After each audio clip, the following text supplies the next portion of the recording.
কোটা বিরোধী আন্দোলনের প্রেক্ষিতে ইন্টারনেট সেবা চালু না থাকায় বন্ধ হয়ে যায় ব্যাংক ও ব্যবসা বাণিজ্য।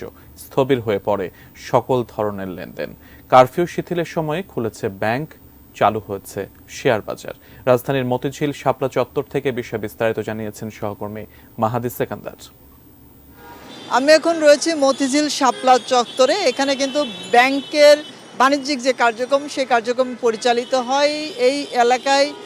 আজ কিন্তু সকাল 11টা থেকে ব্যাংক খোলার পাশাপাশি শেয়ার বাজারে যে লেনদেনের কার্যক্রম সেটিও খুলেছে এবং নিশ্চয়ই দেখতে পাচ্ছেন এই ব্যস্ততম এলাকায় ব্যাংকিং কার্যক্রমের পাশাপাশি অন্যান্য বাণিজ্যিক কার্যক্রমের জন্য সাধারণ মানুষ কিন্তু এসেছেন এবং ব্যাংকের লেনদেন যেমন চলছে একই সাথে কিন্তু লেনদেন চলছে শেয়ার বাজার সহ অন্যান্য যে বিষয় রয়েছে সেই কার্যক্রমও কিন্তু এখানে চলছে এবং এই কার্যক্রম চলবে সকাল 11টা থেকে বিকেল 3টা পর্যন্ত। সাধারণ মানুষ কিন্তু কারফিউ এবং সাধারণ ছুটি শেষে যে 3 দিন বন্ধ ছিল সেই বন্ধ থাকার পর আজ কিন্তু তারা তাদের নিজেদের যে প্রয়োজন মেটাতে কিন্তু এই এলাকায় ভিড় করেছেন। এই ব্যস্ততম এলাকায় ব্যাংকিং কার্যক্রমের পাশাপাশি অন্যান্য কার্যক্রম সেটি পরিচালিত হচ্ছে এবং সাধারণত আমরা এখানে নিরাপত্তা ব্যবস্থার যে বিষয়টি সেটিও যদি বলি, নিরাপত্তা ব্যবস্থা রয়েছে এবং নিশ্চয়ই এখানে সেনাবাহিনীর যে টহল সেটিও কিন্তু দেখতে পাচ্ছেন এবং সেনাবাহিনীর গাড়ি রয়েছে।